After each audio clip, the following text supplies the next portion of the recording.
he ejercido muy poco el derecho. Solamente ¿No has litigado? No, nunca he litigado. Mientras estudiaba, trabajaba como pasante en estudios jurídicos. ¿Y no te gustó? Más que no me gustó, yo creo que siempre tuve clara mi vocación del servicio público. Me dijo que ya eras político en la universidad. Sí, bueno, desde el colegio en realidad. Yo fui presidente del consejo estudiantil de mi colegio. Carambas. Sí. Llevaste mejoras al tu... Espero que sí se lo considere. Yo creo que el mundo actual ya no debe someterse a banderas ideológicas que fueron diseñadas hace más de 2 siglos, como las de izquierda y derecha. Yo creo que es claro que aquello ya resulta obsoleto para la nueva realidad que matiza el debate político contemporáneo. Para nosotros, Marco, cuando diseñamos este concepto, lo importante era diferenciar a un gobierno responsable de uno populista. Un gobierno responsable es exactamente la antítesis a un gobierno populista. ¿De izquierda o de derecha? No importa.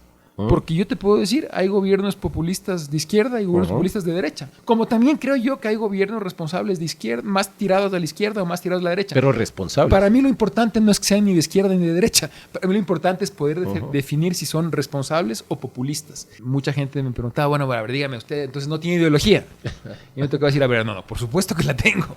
Pero es una ideología planteada en términos contemporáneos, no en términos de la Revolución Francesa, cuando se originaron los conceptos de izquierda y derecha. Se utilizaba, o quizá mal utilizaba, el concepto de izquierda con fines meramente propagandísticos, proselitistas o de satanización de cualquier otra propuesta política que no se alinee con la de ellos. Es decir, nosotros somos buenos porque somos de izquierda y todos los que no lo son malos. Y eso no es así.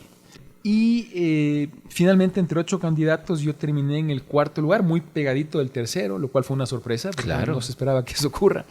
De hecho, obtuvimos una votación mayor que la de muchos otros candidatos que tenían, por supuesto, mayor recorrido político, mejor posicionamiento, etc.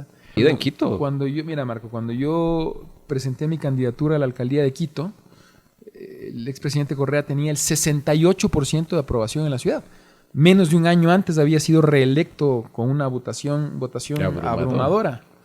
Y cuando arrancamos la campaña, el entonces alcalde Barrera, que se postulaba por la reelección, tenía el 47% de intención de voto y yo apenas el 7%. Claro.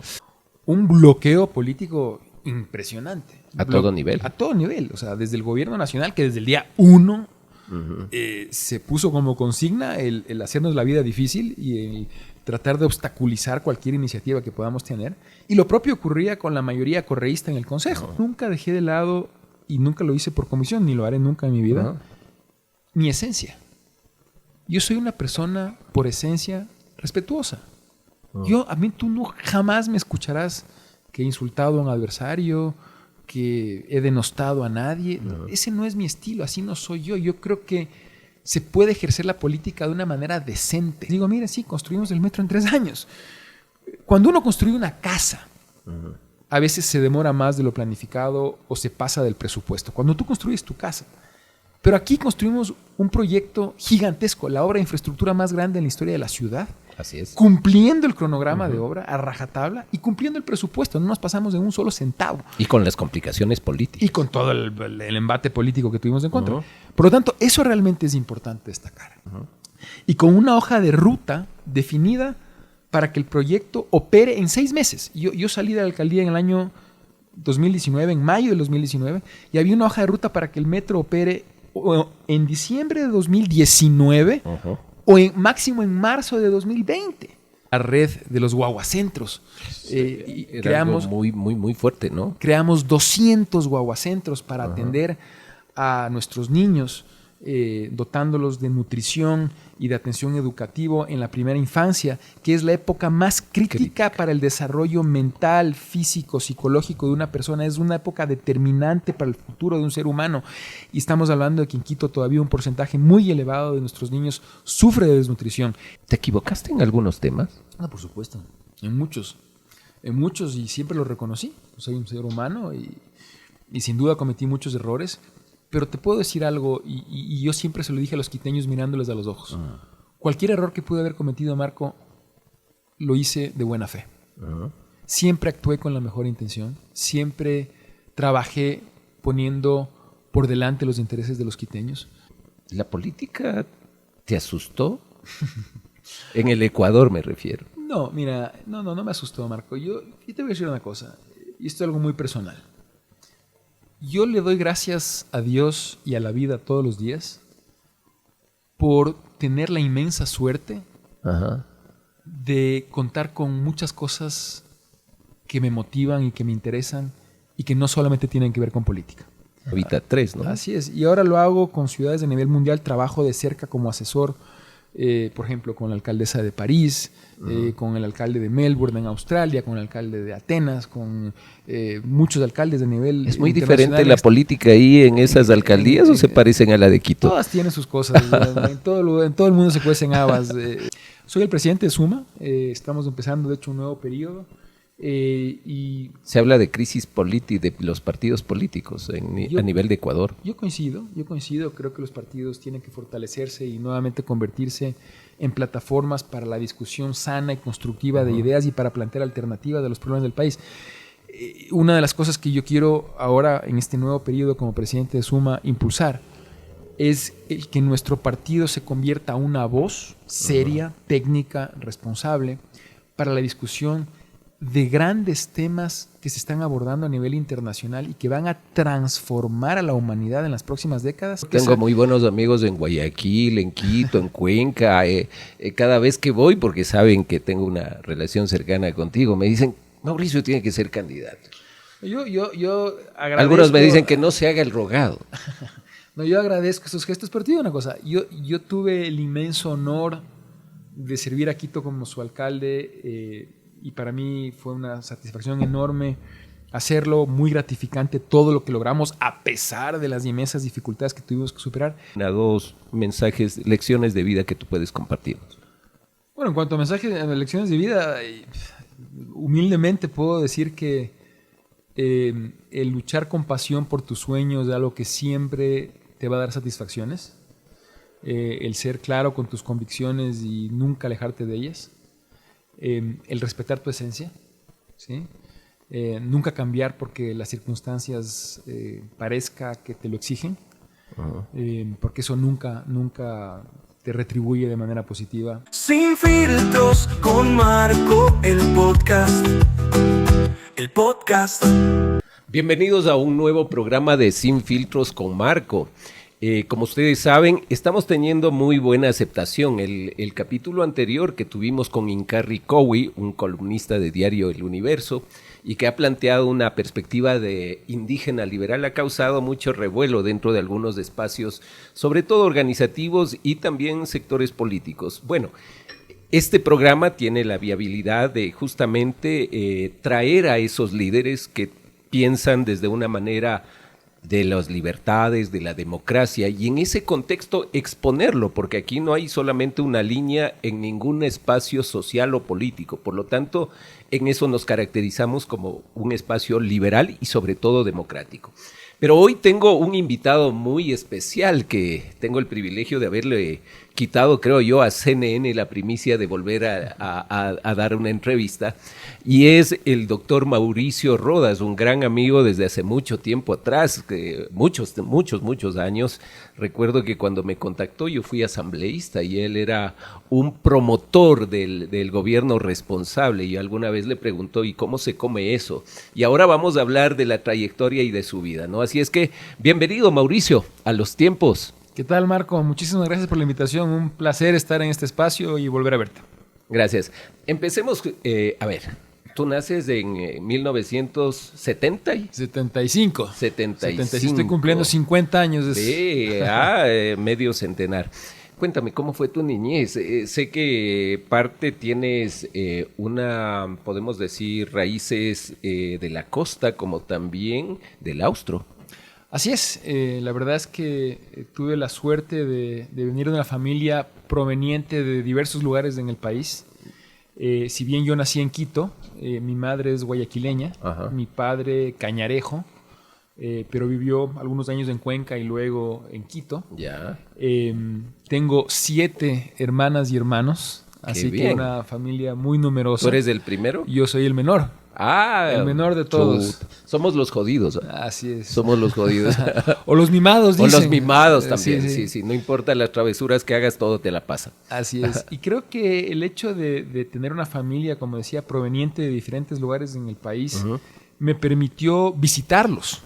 Desde muy temprana edad, conocer diversos lugares del Ecuador y enamorarme del país, de sus diferentes paisajes, pero sobre todo de sus diferentes culturas, de la manera de ser de los ecuatorianos, de la riqueza inmensa que tenemos en la diversidad.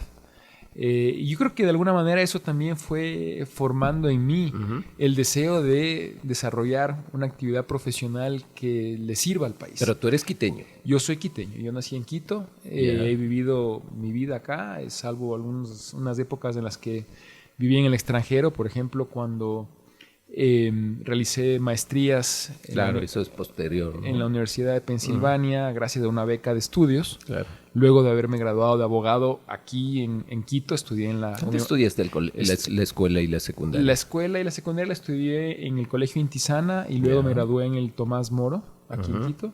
Luego estudié Derecho en la Universidad Católica. ¿Por qué Derecho? La verdad es que siempre sentí la vocación hacia las leyes y yo creo que si bien he ejercido muy poco el derecho, solamente... ¿No has litigado? No, nunca he litigado. Mientras estudiaba, trabajaba como pasante en estudios jurídicos. ¿Y no te gustó? Más que no me gustó, yo creo que siempre tuve clara mi vocación del servicio público. Y yo estudié Derecho con la intención de poder entender el marco normativo del país y creo que me ha servido de mucho. Por supuesto. Creo que para alguien que quiere desarrollar, por ejemplo, la actividad política o del servicio público, el tener conocimiento de derecho es fundamental, ayuda muchísimo. No quiero decir que es la única carrera que uno debería estudiar para ser político. Pero ¿cómo te orientas hacia allá, hacia derecho? O sea... Yo creo que también era una clara herencia familiar, viene en mi sangre. Mi abuelo, mi padre eran abogados, mis hermanos también lo son. Por lo tanto, venía en la familia. Yo creo que era un poco la decisión obvia. Pero aparte de eso, si bien... O sea, ibas a hacer un buffet de la familia. La verdad es que nunca lo llegamos a considerar, pero no hubiera sido mala idea. Entonces, si bien no he ejercido como tal la profesión, me ha servido de mucho porque me ha brindado, primero, un marco lógico para analizar las cosas. Creo que esa virtud tiene el estudiar leyes. Pero además el entendimiento del marco normativo de nuestro país también, y político, ¿no? Que es fundamental, ¿no? Así es, qué bien. Entonces te gradúas en la Católica y luego, ¿por qué tu primera relación al inicio es con CEPAL, con la CEPAL? A ver, es una historia un poquito larga.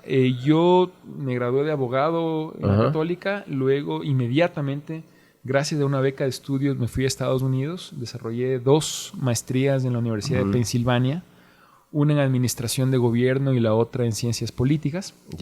Y luego de eso trabajé gracias a un programa de intercambio entre Fulbright, que es un esquema de becas del gobierno americano, con Naciones Unidas. Trabajé en la CEPAL, en la Comisión Económica para América Latina y el Caribe de las Naciones Unidas, tanto en Santiago de Chile como en México. Y desde esa posición desarrollé investigación e incluso publicaciones en materia de desarrollo sustentable en América Latina, algo que recién se discutía en esa época, se empezaba a discutir. Correcto. Estoy hablando de los años 2003, 2004. Y luego de eso me quedé en México. Pero ya hacías política antes de pasarnos para eso. Antes alguien me dijo que ya eras político en la universidad. Sí, bueno, desde el colegio en realidad. Yo fui presidente del consejo estudiantil de mi colegio. Carambas. Sí. Llevaste mejoras al tu... espero que sí se lo considere. Pero en la universidad, fíjate, Marco, que con quien trabajamos en la campaña en el colegio para mi candidatura a la presidencia del Consejo Estudiantil, todavía seguimos trabajando juntos. Cristina López, nuestra querida concejal de Quito, era compañera mía en el colegio. Sí, no sabía y eso. Era una activista ferviente en nuestras campañas en el colegio. Veo que tiene posiciones muy claras y definidas. Así es. Y es un gusto seguir trabajando con Cristina Negrita, como le llamamos con mucho cariño. Luego en la universidad también desarrollé política estudiantil. Y luego, como te decía, voy a Estados Unidos, paso un tiempo en México y en Chile, finalmente me quedo en México ya habiendo terminado esta posición en la CEPAL, en Naciones Unidas, y fundé una pequeña consultoría en políticas públicas. No era fundación. Antes de la Fundación Ethos, una pequeña firma de consultoría para trabajar con gobiernos locales y el gobierno federal en México. Y después vino la fundación de la Fundación, valga la redundancia, Ethos. La Fundación Ethos, que es un centro de investigación en política pública para América Latina, muy enfocada en desarrollar propuestas de política pública en materia de combate a la pobreza y fomento del desarrollo sustentable. Y otros indicadores, tengo entendido, más allá de los tradicionalmente... La verdad es que yo estoy muy contento por lo que se hizo desde Fundación Ethos y lo que Ethos sigue haciendo. De hecho, yo la fundé en el año 2007 y desde entonces Ethos ha seguido creciendo. Yo, por supuesto, ya hace muchos años me desvinculé, pero hoy en día es uno de los centros de investigación más influyentes de América Latina en materia de políticas públicas, lo cual, por supuesto, me enorgullece muchísimo. Y sí, uno de los temas en los que trabajamos es cómo analizar la pobreza no solamente como un fenómeno de insuficiencia de ingresos, sino como algo mucho más amplio, como una carencia de libertades, derechos y oportunidades, que es como realmente se debería concebir a la pobreza. Y si es que uno la considera bajo este ámbito un poco más amplio, en realidad el conjunto de políticas que se deben adoptar para superarla es de igual manera más amplio y así deberían actuar los gobiernos. Precisamente esta concepción de la superación de la pobreza fue lo que dio origen después al concepto del modelo de gobierno responsable, que también lo forjamos. O sea, desde Fundación Ethos. Se va planteando un tema ya de replantear ideológicamente para ejecutar una propuesta que va más allá simplemente de la pobreza en carencia de recursos. Así es. El economista premio Nobel, Sen, es el que plantea algunos elementos muy interesantes que van más allá solamente del recurso, que va hacia educación, salud, la democracia, las libertades, ¿no? Por ahí va también el tema. Precisamente, fue Amartya Sen, el premio Nobel de Economía, quien, entre muchos otros libros, publicó Libertad como Desarrollo. Y nos inspiramos precisamente en sus ideas para desarrollar lo que luego se conoció como el Índice Ethos de Pobreza, que lo construimos desde la Fundación Ethos y para lo cual yo, en lo personal, tuve diálogos, conversaciones con el propio profesor Amartya Sen, lo cual fue una experiencia extraordinaria. Un honor, ¿no? Así es, lo hicimos en Oxford, en Inglaterra, en la Universidad de Oxford, donde él en ese entonces daba clases. Y sí, fueron sus ideas las que contribuyeron a la construcción de este índice, que luego tuvo su polémica, porque cuando fue presentado a nivel internacional, lo lanzamos desde México, hubo reacciones de algunos gobiernos en América Latina a los que no le gustaron los resultados. Claro, sobre todo. Y claro, eso generó cierta controversia, pero también yo creo que sirvió para poner en el tapete de la discusión cómo en realidad la pobreza tiene que ser concebida, analizada y fundamentalmente superada. Así es. Bueno, tú tienes ahí un trabajo muy interesante de consultoría, de ver nuevas perspectivas de desarrollo. Te miré algunas veces en CNN, que era permanentemente consultado en esta cadena internacional que tiene una trayectoria global. ¿Y por qué decides dar un siguiente paso hacia una perspectiva política y en Ecuador? Porque tú hacías consultorías o trabajabas inclusive, tengo en tu perfil, con gobiernos locales de México y también con algunos países de América Latina. ¿Qué te motiva a regresar al país? Sí. Yo siempre digo que me fui para regresar. ¿Ya? Siempre lo tuve claro. Y sí, estuve algunos años afuera, entre los años de mis estudios y luego el tiempo que viví, trabajé en Chile y luego en México. Pero tenía claro que yo quería regresar a trabajar en mi país, a servirlo. Y fue así como justamente surgió la idea de construir una alternativa política. Y esa alternativa política no se la construyó de forma vacía, sino justamente con base en los fundamentos que yo empecé a trabajar desde la Fundación Ethos. Decía hace un momento, esta concepción integral de la pobreza, pero también el modelo de gobierno responsable.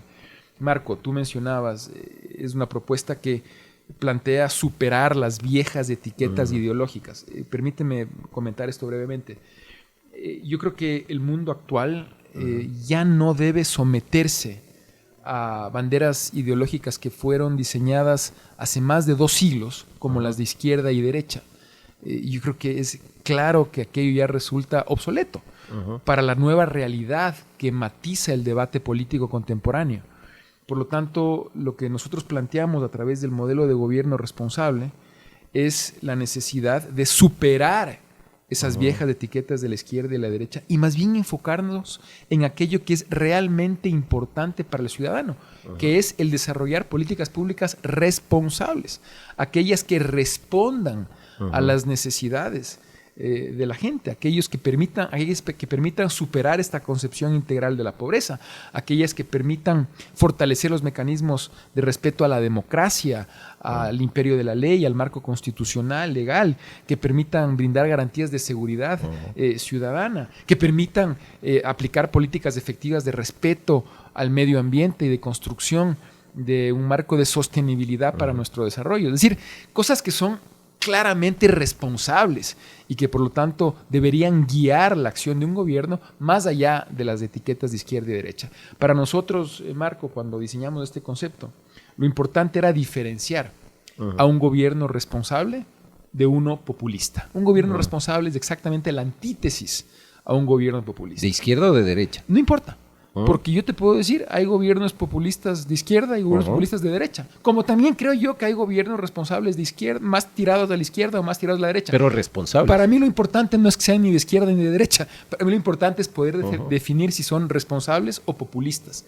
Eso es lo realmente importante, porque eso tiene que ver con satisfacer las necesidades del ciudadano, actuar con ética, con responsabilidad desde la esfera pública. Eso es lo que guía los criterios del modelo de gobierno responsable. Desde la avenida a la democracia en el Ecuador, ¿crees que ha existido algún presidente que ha sido responsable más allá de su línea ideológica política de izquierda o de derecha? Yo creo que esa es una pregunta complicada porque es difícil decir si es que un gobierno ha sido completamente responsable o completamente populista. Creo que hasta el más malo de los gobiernos tiene algo bueno y viceversa.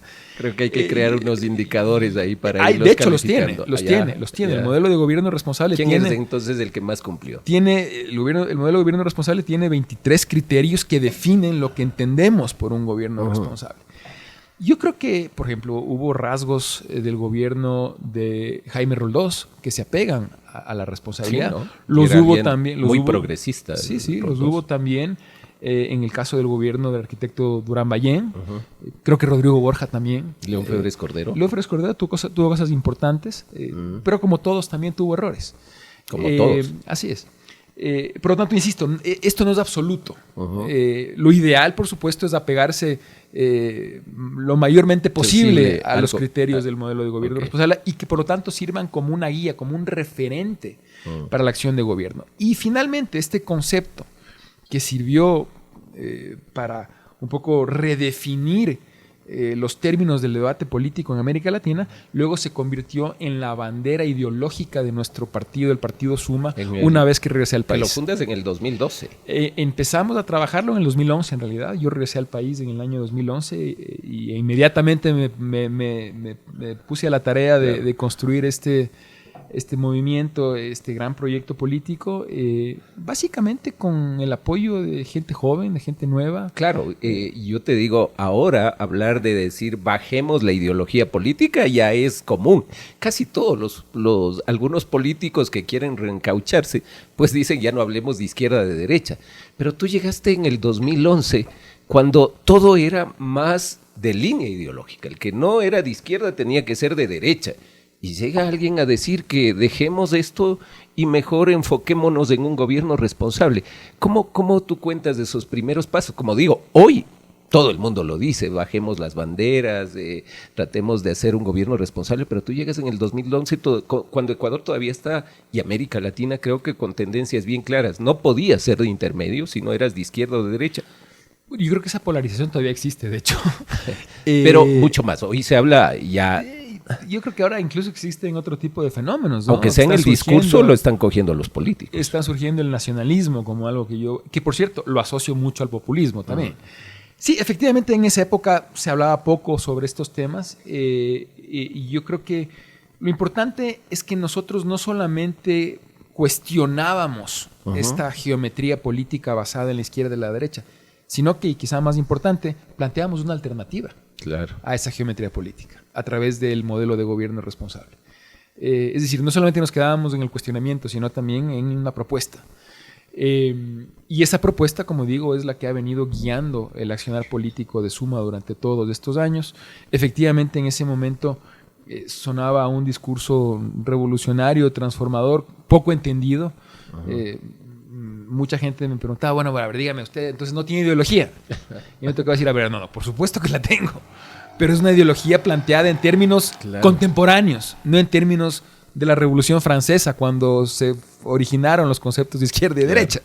De términos que responden a la realidad actual y no a la de hace más de 2 siglos. Por lo tanto, yo creo que este es un debate que todavía sigue siendo vigente, Marco.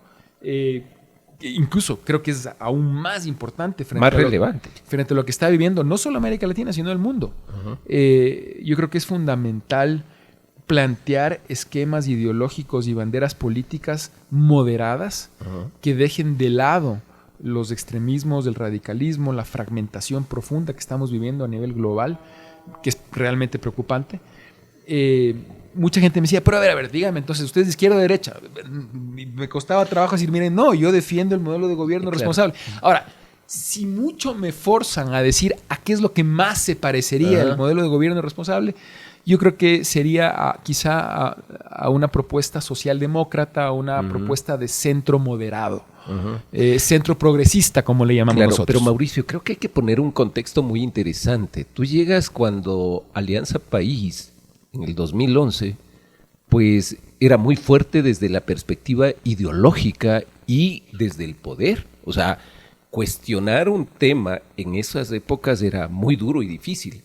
Y yo recuerdo, porque no te conocía, vi cuando estaban recién saliendo las redes sociales, creo que tú ya eras influencer en ese tiempo, a pesar que no habían tantas redes sociales, y miré a una persona, los insultos que había hecho Correa en ese tiempo, y lo que no se debía hacer, no era un cuestionamiento vago, sino decir, bueno, queremos que estas cosas no sucedan, como tú hablas de un gobierno responsable, no es solamente el tema de recursos, sino también esto de tener una política transparente, de no agresión, o peor aún a los ciudadanos. ¿Cómo tú valoras? Porque eso sí es muy, muy relevante, creo yo, en un ámbito fuerte de una línea política, pues salir a plantear cosas nuevas en beneficio de los ecuatorianos. En esa época, Marco, efectivamente había un gobierno en el Ecuador y en otros países de América Latina muy fuerte, muy ideologizado. Así es. Y yo diría que más que ideologizado, que utilizaba la ideología con fines de marketing y de publicidad. Y justamente ese es el tipo de cosas que nosotros queríamos combatir a través de plantear nuevos esquemas para el debate político, alejados de las viejas etiquetas de izquierda y derecha. Porque, por ejemplo, en el Ecuador y en otros países de la región en esa época, se utilizaba, o quizá mal utilizaba, el concepto de izquierda con fines meramente propagandísticos, proselitistas o de satanización de cualquier otra propuesta política que no se alinee con la de ellos. Es decir, nosotros somos buenos porque somos de izquierda y todos los que no lo son malos. Y eso no es así. Claro. Me parece que es un debate vacuo, vacío, insustancial. Nosotros lo que decíamos es, mire, replanteemos los términos del debate y más bien pongámonos a analizar si lo que está haciendo su gobierno, más allá de si es de izquierda o de derecha, es o no responsable. Eso nos parecía más importante. Y en ese sentido, por ejemplo, tú has tocado uno de los temas que abordamos. Yo creo que el que un presidente de la República, como lo hacía el presidente Correa, utilice espacios públicos, mediáticos, financiados con recursos públicos, para emitir insultos a los ciudadanos, por supuesto se aleja de la práctica de un gobierno responsable. Eso atenta contra el más elemental sentido de respeto al ciudadano, que es lo quizá que primero tienen que hacer un presidente de la República, dar ejemplo de respeto a todos, más allá de que piensen o no igual a él o a ella. Y lamentablemente eso no ocurría en esa época y a mí me pareció gravísimo, porque además estábamos entrando en una dinámica en la que la gente se acostumbró y pensaba que esto era normal, que era normal que un presidente de la República todos los sábados, insisto, un espacio mediático financiado con recursos públicos, con recursos de todos los ecuatorianos, sirva para que el presidente de la República insulte a los ecuatorianos. Claro. Eso es aberrante, aberrante. Claro, tanto, y no era ideológico, porque ahí se pegaba con sectores de cualquiera, izquierda, la UNE, los eso, trabajadores, perfecto. los indígenas. Ese es un ejemplo perfecto de que esa no con, es... entre comillas, los pelucones también. O sea, era todo el que se oponía. Pues. O sea, el insultar no es ni de izquierda ni de derecha, es irresponsable e irrespetuoso, por supuesto. Entonces, este es un ejemplo perfecto de cómo el analizar las cosas bajo el prisma de la responsabilidad tiene mucho sentido.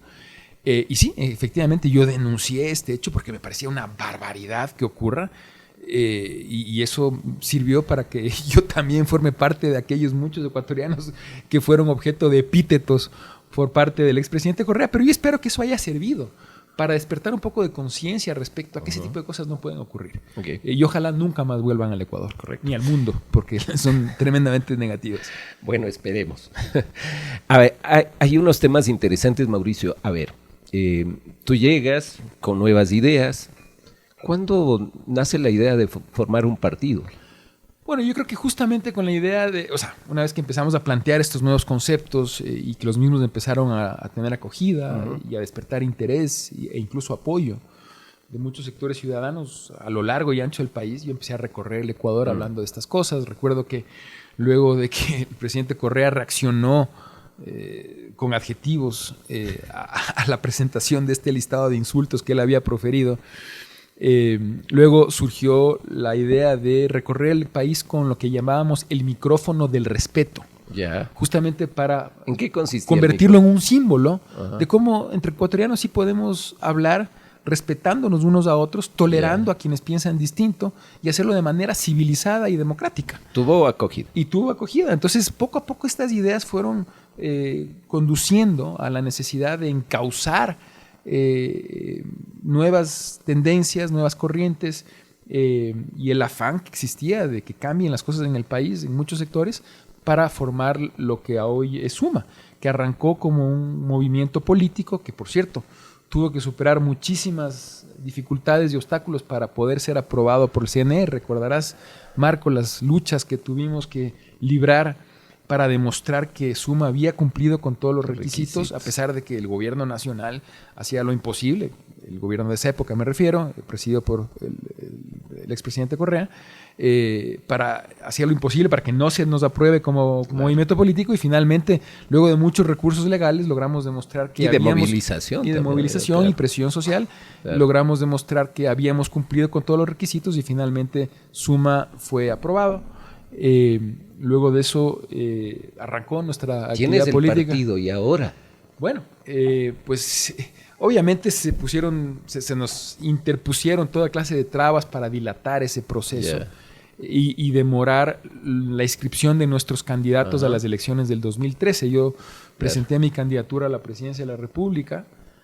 ¿Cómo decidiste eso? En una situación bastante compleja, ¿no? Sí. Muy complicada, muy política. Complicada. Obviamente nosotros no teníamos recursos económicos, no teníamos recursos logísticos, no habían los fondos del CNE. No había nada de eso, era un movimiento político que había luchado muchísimo para ser aprobado, imagínate.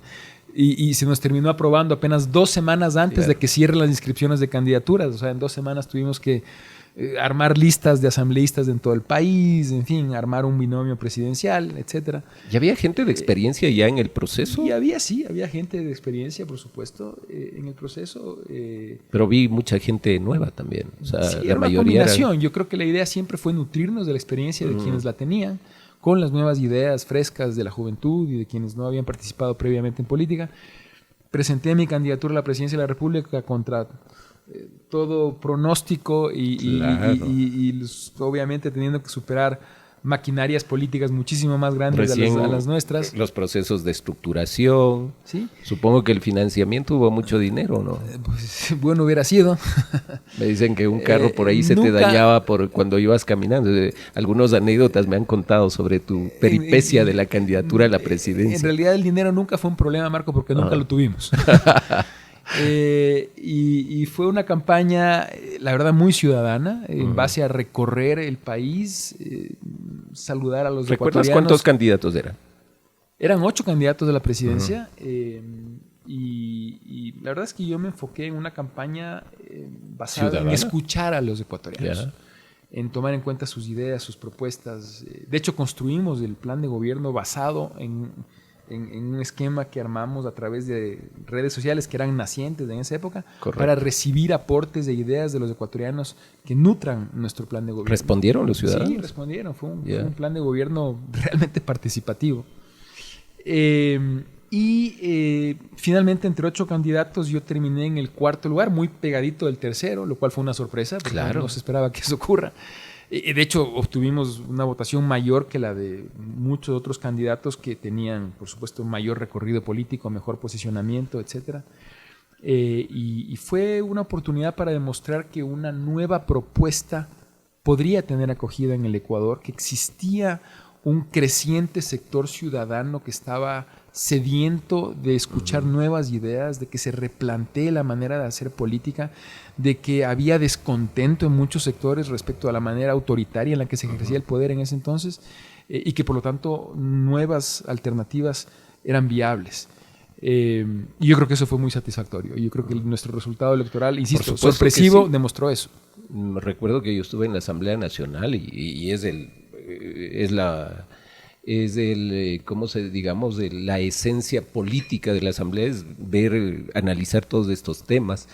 Y recuerdo que fue una sorpresa muy grande para todos. Y te convertiste en una nueva voz política sin haber sido tomado anteriormente en cuenta. Entonces, ese proceso se da en el 2013. Y ahora, ¿pensaste ir a la presidencia luego de este primer trabajo que realizaste? Sí, por supuesto, esa era la idea en un inicio.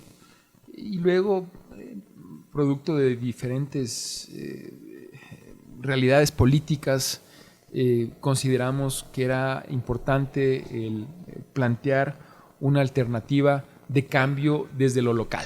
Uh-huh. Y es así como surge la idea de la candidatura. ¿Fue duro la decisión? A la alcaldía de Quito. Fue una decisión que se la tomó de manera analizada, por supuesto, uh-huh. En conjunto con los compañeros del movimiento y finalmente considerábamos que era la mejor opción.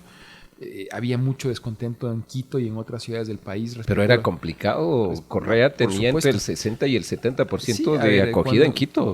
Mira, Marco, cuando yo presenté mi candidatura a la alcaldía de Quito, el expresidente Correa tenía el 68% de aprobación en la ciudad. Menos de un año antes había sido reelecto con una votación abrumadora. Y cuando arrancamos la campaña, el entonces alcalde Barrera, que se postulaba por la reelección, uh-huh. tenía el 47% de intención de voto y yo apenas del 7%. Claro. Y bueno, para no hacer larga la historia, finalmente terminamos ganando esa elección con el 61% de los votos frente al 39%. ¿Cómo lo hiciste? Y luchando contra una maquinaria política inmensa como era la del correísmo, que por supuesto estaba completamente entregada a apoyar a la candidatura del exalcalde Barrera. Mucha gente dice, y yo creo que con cierta razón, que en realidad contra quien yo hacía campaña no era contra Barrera, sino contra el propio presidente Correa. Por supuesto. Quien era inmensamente popular, no solo en el Ecuador, sino en Quito. ¿Cuál fue la estrategia? La estrategia fue hablarle con la verdad a los ecuatorianos y a los quiteños, Marco. Fue tener una campaña realmente ciudadana, como un ciudadano común, como lo somos todos, sin pompas, sin artificios, sin grandes maquinarias políticas detrás nuestro, escuchando. Qué importante es escuchar. Yo creo que eso hacía falta muchísimo en el país. Y en la ciudad, por supuesto. Pero Correa te atacaba. O sea, la campaña creo que tienes razón. Barrera muy poco decía, pero el presidente te señalaba permanentemente y arengaba a sus seguidores a que apoyaran la propuesta del gobierno. Entonces, creo que tú no atacabas al gobierno, sino a los problemas de Quito. Yo me dediqué a hacer una campaña propositiva, Marco. Hablar de los problemas. ¿Propuestas? Por supuesto, hablar de los problemas y de las soluciones que podríamos encontrar a los mismos. Yo creo que eso es lo que le interesa a la gente. La gente ya está cansada de las peleas políticas. Y en ese entonces también había un hartazgo respecto a este ambiente de hostilidad, de insultos, de agresividad que venía desde el propio poder público. Nosotros planteamos un esquema completamente alternativo, respetuoso, ciudadano, tolerante, insisto, con quienes piensan distinto, y que más bien pretendía ser plural, un espacio de pluralidad en el que todos podamos confluir. Y finalmente esa propuesta tuvo éxito. ¿Siempre creíste que ibas a ganar la alcaldía de Yo Quito? estuve convencido desde el primer día que íbamos a ganar, a pesar de que los números no decían eso. Claro. Pero yo lo sentía en las calles. Mi campaña, Marco, fue una campaña realmente de territorio. Yo caminaba entre 10 a 16 horas muchas veces al día. Esa es la estrategia. Escuchando a los quiteños, haciendo recorridos puerta a puerta, entendiendo su realidad y realmente detectando temas que generaban un profundo malestar y que no eran aquellos que salían normalmente en las encuestas de opinión. Cuando se le preguntaba a los quiteños, bueno, cuéntame, ¿cuál es el principal problema de la ciudad? Las típicas respuestas quizá se basaban en problemas de movilidad, de contaminación, de basura, pero realmente habían otros temas que quizá no salían espontáneamente en las encuestas, pero que yo los escuchaba producto de que yo sí hacía una campaña de territorio. Y por ejemplo, yo detecté que había un profundo malestar en los ciudadanos, producto del incremento en los impuestos prediales, producto de un incremento desmedido, desproporcionado de las multas de tránsito, por ejemplo, que había en esa época. Temas que le molestaban a los quiteños y que tal vez no se los estaba detectando. Y yo creo que se los detectó en mi caso gracias a hacer una campaña profunda de territorio. Y nuevamente repito, qué importante es escuchar. Escuchar, pero no solamente escuchar, tomar en cuenta lo que escuchas y convertirlo en una propuesta de política pública. Llegas a la alcaldía, tienes una complicación en el tema de consejo, porque si bien es cierto habías ganado las elecciones, pero tenías ahí una posición bastante fuerte, interesante. ¿Cómo llegas a concretar los grandes proyectos, las propuestas, luego de escuchar en esta complicación política? Porque la polarización se daba a nivel nacional, pero también a nivel local. ¿Cómo empiezas a implementar todo lo que has planteaste a los quiteños? Fue duro, Marco, porque yo creo que tuvimos, quizá como ninguna o como muy pocas otras administraciones municipales en la época moderna en Quito, un bloqueo político impresionante. A todo nivel. A todo nivel. O sea, desde el gobierno nacional, que desde el día 1 se puso como consigna el hacernos la vida difícil y el tratar de obstaculizar cualquier iniciativa que podamos tener. Y lo propio ocurría con la mayoría correísta en el Consejo. Yo comparo el Consejo que nosotros tuvimos que enfrentar con otros consejos que me dieron después y la realidad es completamente distinta. Lo que nosotros debimos enfrentar realmente fue duro. No te puedo negar, fue muy difícil enfrentar semejantes maquinarias. Pero yo creo que a pesar de todo eso, lo que se logró fue realmente importante. Fíjate tú, podemos analizar resultados. A pesar de todo eso, a pesar de ese bloqueo, que no solamente era el bloqueo político, administrativo del gobierno nacional, del consejo, sino también era una avalancha mediática en mi contra. Acuérdate que en esa época el gobierno nacional controlaba muchos medios de comunicación y les dictaba una línea editorial que en mi caso era absolutamente contraria, se dedicaban día y noche a decir de lo que me iba a morir. Y eso evidentemente termina afectando y mucho. Recuerdo, detectábamos ejércitos de trolls utilizando las redes sociales para atacarme a diario. Era una cosa terrible, era una avalancha de ataques en realidad.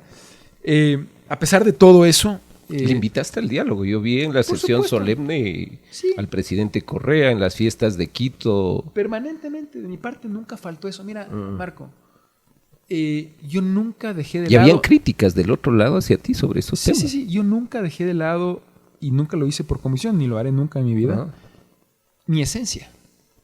Yo soy una persona, por esencia, respetuosa. A mí tú jamás me escucharás que he insultado a un adversario, que he denostado a nadie. Ese no es mi estilo, así no soy yo. Yo creo que se puede ejercer la política de una manera decente. Eso es lo que yo siempre defendí, en lo que siempre he creído. Y eso fue lo que hice. Y efectivamente había otros que me decían, ¿pero por qué no le insultas de vuelta? A ver, si yo estoy cuestionando a quien insulta, yo no puedo caer en lo mismo, pues. Claro. Sería faltar a mi esencia, a mi manera de ser. Y en ese sentido, yo he sido siempre muy claro en mis convicciones y las he defendido plenamente. Pero te decía, a pesar de todo eso, fíjate los logros que tuvimos. Construimos el metro de Quito en tiempo récord. Es una obra emblemática. Construimos el metro de Quito en 3 años. Ahora que yo realizo trabajo internacional y me encantaría también poder conversar sobre eso, Marco, la verdad es que en el extranjero muchas veces no me creen cuando les digo, mira, sí, construimos el metro en 3 años. Cuando uno construye una casa, a veces se demora más de lo planificado o se pasa del presupuesto. Cuando tú construyes tu casa. Pero aquí construimos un proyecto gigantesco, la obra de infraestructura más grande en la historia de la ciudad. Así es. Cumpliendo el cronograma de obra a rajatabla y cumpliendo el presupuesto. No nos pasamos de un solo centavo. Y con las complicaciones políticas. Y con todo el embate político que tuvimos en contra. Por lo tanto, eso realmente es importante destacar. Y no lo destaco yo. Lo destacaban expertos internacionales, lo destacaba el Banco Mundial, el Banco Interamericano de Desarrollo, el Banco Europeo de Inversiones, los organismos multilaterales de crédito, que ponían el Metro de Quito como un caso de éxito, como un caso ¿En qué punto quedó el metro? Emblemático a nivel mundial. Yo dejé el proyecto terminado en un 92%. Acuérdate que ya teníamos trenes rodando con pasajeros en pruebas y con una hoja de ruta definida para que el proyecto opere en 6 meses. Yo salí de la alcaldía en el año 2019, en mayo del 2019, y había una hoja de ruta para que el metro opere en diciembre de 2019 o máximo en marzo de 2020. O sea, inmediato, antes de la pandemia. Y sin embargo, mis sucesores, producto de diferentes motivaciones que no quiero pasar a analizar, pero que son en muchos casos realmente sospechosas. O sea, la obra física estaba... La obra física estaba lista. Estaba concluida. Pero mi sucesor inmediato, primero parecía que no tenía ganas de inaugurar la obra rápido, quizá porque pensaba, de manera equivocada a mi juicio, que demorándola se iba a convertir más en una obra suya. Que la del...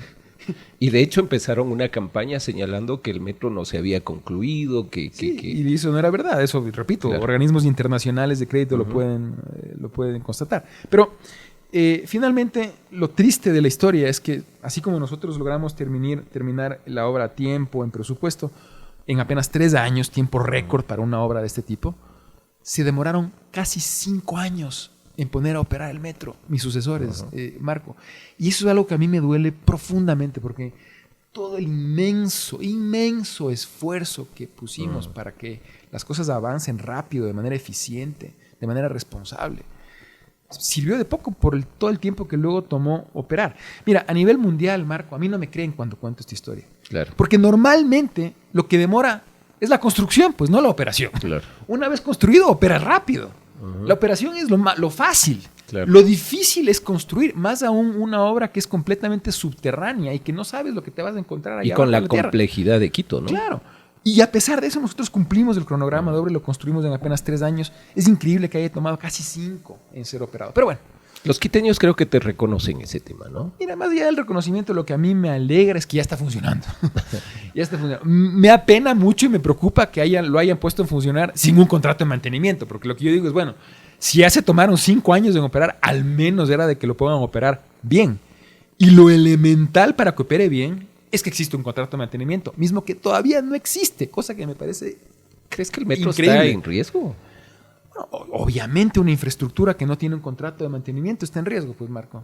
Y estamos hablando de una inversión gigantesca para la ciudad, de un proyecto, insisto, la obra de infraestructura más grande de nuestra historia, que se la tiene que proteger. Pero más allá de proteger la obra física, hay que proteger la seguridad de los ciudadanos que lo usan todos los días. Y para eso es básico contar con un contrato de mantenimiento que yo no entiendo cómo sigue transcurriendo el tiempo. Llevan 2 años y más de la actual administración y no se lo suscribe. ¿Te han invitado los alcaldes que fueron luego de ti a un diálogo, a que comentes de algún tema? Como personas civilizadas deberíamos ver en qué situación está. ¿Tú has tenido diálogos con los futuros alcaldes? Yo tengo diálogos con los alcaldes anteriores a mí, permanentemente, y con quienes hay una muy buena relación. Con el actual alcalde no ha formulado ningún tipo de invitación en ese sentido. ¿Irías si te convoca? Habría que ver en qué términos. Para hablar sobre el metro. Por supuesto, siempre y cuando sea un diálogo respetuoso, un diálogo con un afán sincero, y con un espíritu constructivo, por supuesto, yo aceptaría. Correcto. Bueno, es Mauricio, de reconocer el tema de la construcción del metro a pesar de todas las complicaciones políticas, técnicas, y creo que ahí hay un mérito muy interesante, juntar a organismos internacionales, gobierno nacional, que era parte del financiamiento, los quiteños, un consejo, creo que es un mérito ahí que se tiene que reconocer. ¿Qué otros elementos tú reconoces de tu alcaldía como positivos? Bueno, yo creo que podría hablar no nos mucho, va a alcanzar el podcast, pero mucho, vamos a resaltar los más importantes. Mira, yo creo que muchas cosas, Marco, en movilidad mismo, recordemos, nosotros ampliamos la ecovía, lo cual hacia el sur, lo cual permitió incrementar en 150,000 pasajeros más al día su cobertura. Ciudadanos que antes no tenían un servicio de calidad, ahora lo tienen. Nosotros en materia de transporte público también recordarás, transformamos o renovamos, más bien dicho, la línea del trolebús, incorporamos los buses biarticulados, los primeros que llegaron, los únicos de su tipo que han llegado a nuestra ciudad. A nivel vial, obras tan importantes como la vía que conecta Calderón con la mitad del mundo, que ha destrabado uno de los principales cuellos de botella de tráfico que tenía la ciudad, el intercambiador de Carapungo. ¿Tú recuerdas lo que era eso antes? Así es. En la conexión entre la Panamericana y la Simón Bolívar, que era terrible, ahora no lo es, gracias a esas vías que construimos, el intercambiador del ciclista también, entre otras obras viales de importancia. A nivel de agua potable y saneamiento, recuerda, nosotros construimos el proyecto Chalpi Grande Papayacta, que permitió incrementar la oferta de agua potable en un 20%. Miré un tuit tuyo que señalabas que dejaste programado esto para los futuros años. Justamente se tomaron medidas preventivas hace mucho tiempo atrás. Así es, entre esas, por ejemplo, la construcción de los pasos elevados con tuberías de agua potable por encima de los ríos Pita, San Pedro y Santa Clara. Permíteme explicar en qué consiste esto. En caso de una erupción del Cotopaxi, una erupción severa, los lahares que se emanarían del volcán correrían por los ríos Pita, San Pedro y Santa Clara y podrían destruir las tuberías que se encuentran por debajo de dichos ríos. Y eso significaría desabastecer de agua a la ciudad, a un 80% de la ciudad, lo cual sería catastrófico. Y lo más grave es que cuando en el año 2015, a los pocos meses de hecho de que yo llegué a la alcaldía, un año prácticamente después, tú recordarás, se inició un proceso eruptivo del volcán Cotopaxi. Y en ese momento los técnicos de la Escuela Politécnica Nacional me supieron manifestar esto que te estoy diciendo, la preocupación que había porque el volcán erupcione y destruye las tuberías de agua que están por debajo de estos ríos, mismas que tomarían más o menos un año en reconstruirse. O sea, el riesgo que corríamos era que Quito, el 80% de la ciudad, se quede sin agua potable durante un año, porque es lo que tomaría reconstruir esas tuberías. Y la Politécnica Nacional me decía que ellos desde el año 2005, esto es en el 2015, desde el año 2005 venían recomendando a los alcaldes de Quito hacer algo al respecto y no se había hecho nada. Yo inmediatamente dispuse la construcción de pasos elevados, puentes elevados, obviamente, sobre estos 3 ríos con tuberías que se activarían en caso de que aquellas que están por debajo de los ríos se destruyan producto de la erupción volcánica. Y de esa manera, pues, Quito no sufriría un desabastecimiento de agua potable, que insisto, podría haber sido desastroso, porque hablábamos del 80% de la ciudad quedándose sin agua por al menos un año. Ese tipo de obras, Marco, fíjate, ese tipo de obras quizá no se construyeron antes porque no son políticamente visibles, no son políticamente rentables. Quizá por eso no se las hizo. Pero ¿sabes qué? Son responsables. Se apegan justamente a los criterios de un modelo de gobierno responsable. Estamos hablando de proteger a los ciudadanos, de construir resiliencia y la capacidad de responder frente a emergencias en la ciudad. Yo hoy día puedo dormir tranquilo sabiendo que si erupciona el Cotopaxi, Dios no quiera, tenemos la infraestructura construida, instalada, lista para ser utilizada y de esa manera prevenir algo tan catastrófico como un desabastecimiento masivo y prolongado de agua potable para los quiteños. Qué bueno. Ese tipo de obras fueron importantes a nivel de espacio público. Tú recordarás la transformación del Parque La Carolina. Construimos la primera pista atlética sintética abierta al público gratuita de América Latina, con infraestructura moderna de primera para la Carolina. Lo propio hicimos con la construcción del Parque Carolo en el sur, que no existía, fue un deporte. Claro. Hoy día es un parque hermoso, igualmente con infraestructura de primer nivel. A nivel de protección hacia los sectores vulnerables, tú recordarás la red de los guaguacentros. Sí, era creamos algo muy fuerte, ¿no? Creamos 200 guaguacentros para atender a nuestros niños, dotándolos de nutrición y de atención educativa en la primera infancia, que es la época más crítica para el desarrollo mental, físico, psicológico de una persona. Es una época determinante para el futuro de un ser humano. Y estamos hablando de que en Quito todavía un porcentaje muy elevado de nuestros niños sufre de desnutrición. Y por supuesto de carencia de servicio educativo. Nosotros abordábamos ese problema a través de los guaguacentros con un servicio de primer nivel que de hecho fue reconocido internacionalmente, por ejemplo, por el Programa de Naciones Unidas para el Desarrollo como una práctica exitosa. Todo eso se hizo. Marco, hace pocos días veíamos este espectáculo de luz en el centro histórico, que yo me alegro que se haya retomado en la ciudad. Tú recordarás, nosotros lo iniciamos y en nuestra época era masivo. Llegamos a tener 19 puntos de luz en el centro histórico. Más de 1 millón de personas. En el último año atraímos a más de 3.7 millones de personas en 5 días caminando en el centro histórico, disfrutando de este maravilloso espectáculo que no solamente que se convirtió también en una herramienta de atracción turística y de movimiento económico y de generación de empleo para los ciudadanos, sino también, para los quiteños, sino también, y quizá más importante, un motivo de orgullo de quiteñidad, de reconocer el hermoso patrimonio que tenemos y disfrutarlo todos en familia, como debe ser. Así es. Bueno, el tiempo es de nuestro peor enemigo, Mauricio, pero a ver, ¿te equivocaste en algunos temas? Por supuesto, en muchos, y siempre lo reconocí. Soy un ser humano y sin duda cometí muchos errores, pero te puedo decir algo, y yo siempre se lo dije a los quiteños mirándoles a los ojos. Cualquier error que pude haber cometido, Marco, lo hice de buena fe. Siempre actué con la mejor intención, siempre trabajé poniendo por delante los intereses de los quiteños. Hice cosas que muchas veces eran cuestionadas políticamente porque me decían, pero lo que estás haciendo no solamente que no te beneficia, te perjudica políticamente, y no me importó, igual las hice porque consideraba que eran responsables. Yo nunca pensé, por ejemplo, en la reelección. Y nunca pensé en la reelección. ¿Nunca lo pensaste? De hecho, yo desde mi campaña anuncié que no iba a Muchos optar dicen por la que no reelección. te daban los números. Bueno, yo creo que a juzgar por los resultados electorales de quien ganó la elección después de mí, los números que yo tenía me hubieran bastado para ganar esa elección. ¿No eres partidario de la reelección? Yo no creo en la reelección inmediata en un país como el Ecuador, Marco. Ya. Porque genera un incentivo. Respeto a quien piensa distinto. Correcto. Pero a mi juicio, creo que genera un incentivo perverso, y es que quien gobierna pensando en la reelección necesariamente no piensa en la próxima generación. Y yo te puedo poner como ejemplo grandes obras que hicimos que quizá un político que piensa en la reelección no hubiera hecho, empezando por el metro. El metro no lo inauguré yo, y yo sabía que no lo iba a inaugurar. Y el metro, durante mi época como alcalde, lo único que generó fue problemas, no generó beneficios. Por lo tanto, no fue una obra políticamente rentable. Que, insisto, un político que piensa en la reelección jamás hubiera emprendido. Hasta que lo vimos y nos beneficiamos del metro. Eso era cuando yo ya no era alcalde. El punto es, a mí solamente me generó problemas y costo político. Pero lo hiciste. Y lo hice, ¿por qué? Porque no estaba atado a la reelección, porque no creía en ella y sabía que no iba a optar por la misma.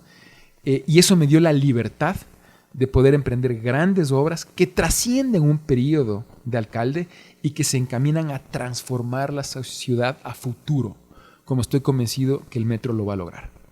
De ahí has bajado, tengo entendido que estás trabajando con las ciudades resilientes, en ciudades que ambientalmente sean sostenibles, y la política te asustó.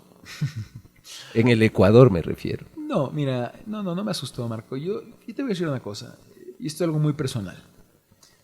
Yo le doy gracias a Dios y a la vida todos los días por tener la inmensa suerte de contar con muchas cosas que me motivan y que me interesan y que no solamente tienen que ver con política. Creo que quien únicamente vive, respira y existe por la política está en serios problemas. Tengo la suerte de no ser uno de ellos, sino de que existan otras cosas que igualmente me entusiasman y me interesan y me apasionan. Y por lo tanto no dependo de la política. Ajá. Porque quien depende de la política corre un riesgo de entrar en prácticas que no necesariamente son muy sanas, que digamos. Yo no tengo una obsesión con el poder, todo lo contrario, creo que mi actitud lo demuestra. Yo realicé mi actividad política como un ejercicio de servicio al Ecuador y en este caso a los quiteños como alcalde. Y hoy día sigo haciendo lo que me apasiona, pero a nivel internacional. Sigo trabajando en política pública a nivel internacional, sigo trabajando con ciudades a nivel mundial en temas de combate al cambio climático, que creo que representa la principal amenaza que vive la humanidad en nuestra época. Y es desde las ciudades en donde realmente se puede generar un cambio y impulsar una transformación en nuestros modelos productivos y de convivencia humana como para abordar con seriedad y de manera efectiva la amenaza del cambio climático. De hecho, lo apoyaste cuando fuiste alcalde, por supuesto, con la realización del evento más importante que Hábitat 3, ¿no? Así es, y ahora lo hago con ciudades de nivel mundial, trabajo de cerca como asesor, por ejemplo, con la alcaldesa de París, con el alcalde de Melbourne en Australia, con el alcalde de Atenas, con muchos alcaldes de nivel ¿Es muy diferente la política ahí en esas alcaldías o se parecen a la de Quito? Todas tienen sus cosas, en todo el mundo se cuecen habas, Marco, pero estoy trabajando mucho con alcaldes en el impulso del desarrollo sustentable, en alcaldes en Estados Unidos, en Europa, en Asia, incluso en Arabia Saudita también, trabajo mucho y estoy dedicado a la academia, doy clases ya por algunos años en la Universidad de Pensilvania, una de las más prestigiosas a nivel internacional, justamente una clase sobre cómo impulsar nuevos mecanismos de financiamiento para proyectos de combate al cambio climático en ciudades. Entonces, como ves... Sé que has dialogado con algunos alcaldes, prefectos sobre ese tema también en Ecuador. Sí, por supuesto, en lo que yo pueda contribuir también para apoyar a las alcaldías, a los gobiernos locales en nuestro país, encauzándolos en un esquema de impulso al desarrollo sustentable, lo haré con mucho gusto. Así que continúo trabajando en estos temas, pero en un ámbito diferente, en este caso en el ámbito global. Sigo viviendo en Quito. Vale la pena la aclaración. Sí, nunca he dejado de vivir en Quito. Paso una buena cantidad de tiempo afuera por mi trabajo, pero pues esta sigue siendo mi casa y disfruto muchísimo. ¿Sigues activo en Suma? Soy el presidente de Suma. Estamos empezando, de hecho, un nuevo periodo. Y se habla de crisis política de los partidos políticos a nivel de Ecuador. Yo coincido. Creo que los partidos tienen que fortalecerse y nuevamente convertirse en plataformas para la discusión sana y constructiva de ideas y para plantear alternativas de los problemas del país.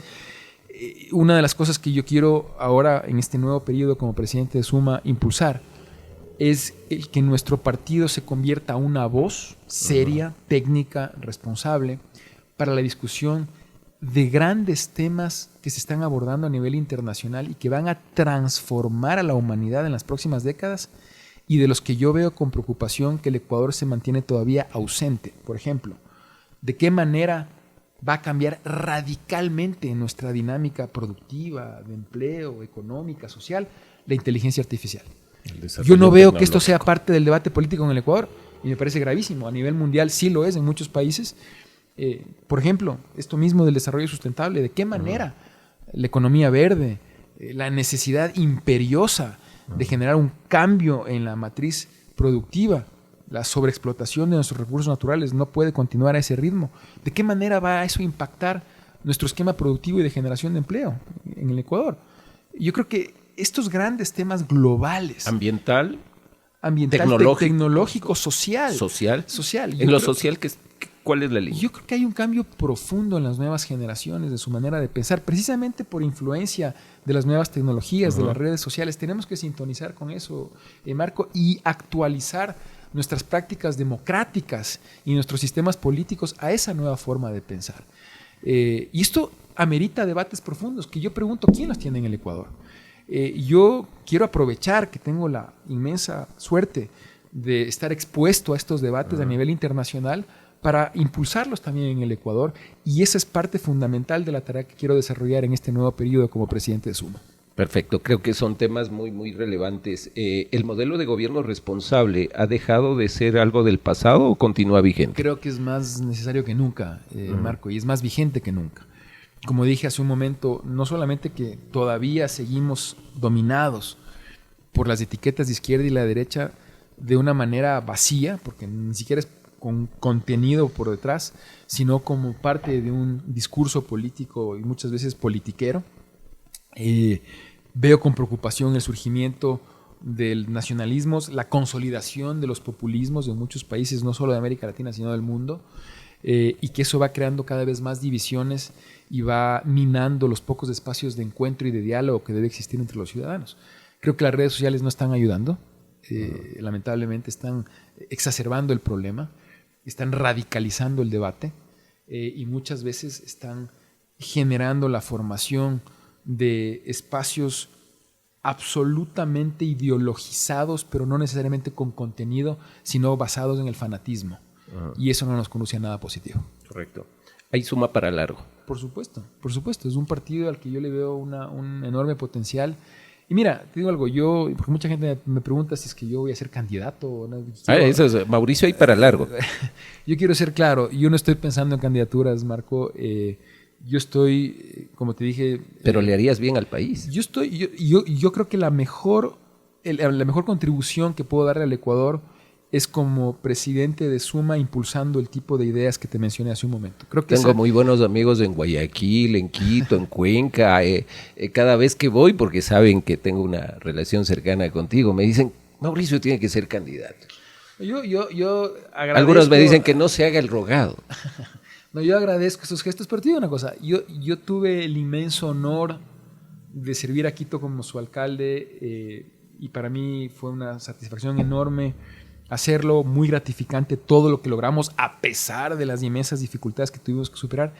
Yo estoy ahora en otra etapa de mi vida y yo creo que, insisto, me alegra el no depender de la política para ser feliz y para hacer lo que yo considero que es importante.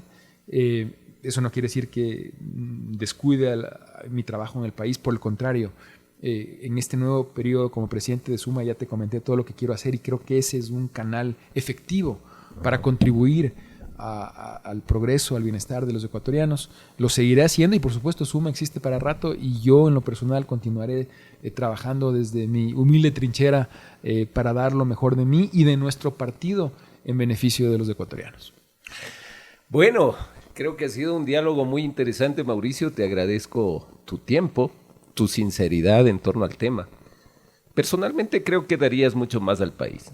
Quiero decirlo frontalmente a una circunstancia de una persona que le ha aportado al Ecuador, no solamente a Quito, que como todo ser humano tenemos ciertas dificultades y no necesariamente de manera directa, sino también por circunstancias del entorno político, social del Ecuador, que somos bien complicados.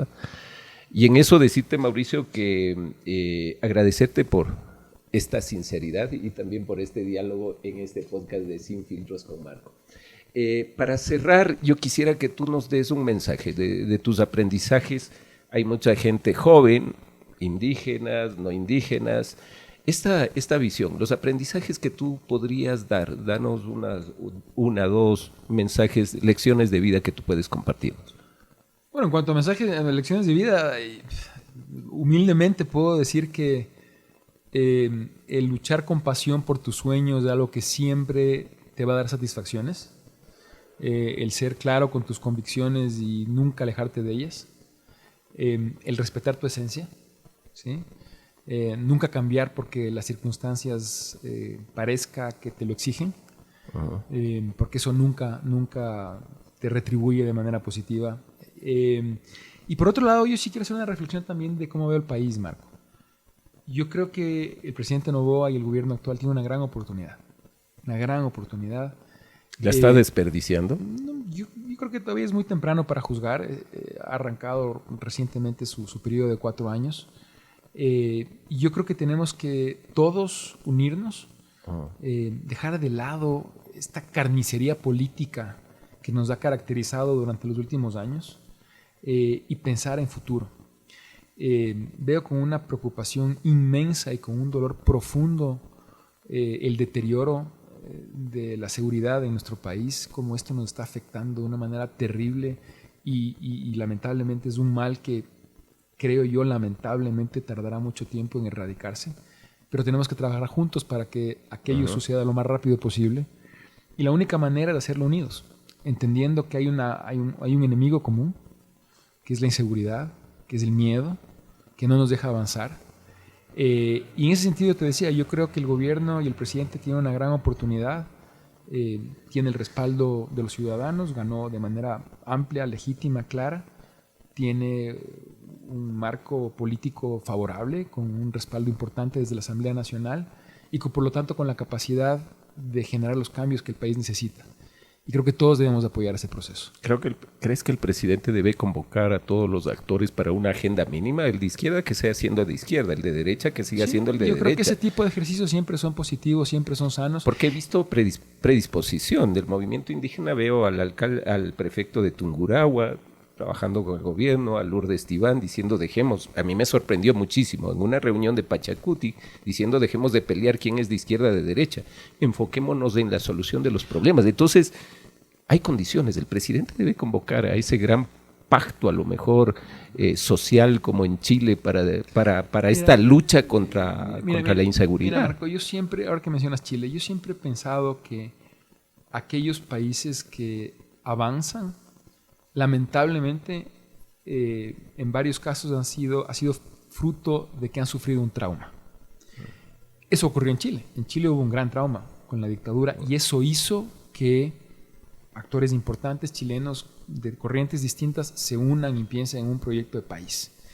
Yo creo que nosotros en el Ecuador hoy estamos sufriendo un trauma, a lo que nunca antes habíamos experimentado y que nos agarró descolocados, porque fue un deterioro rapidísimo el que hemos sufrido en materia de seguridad.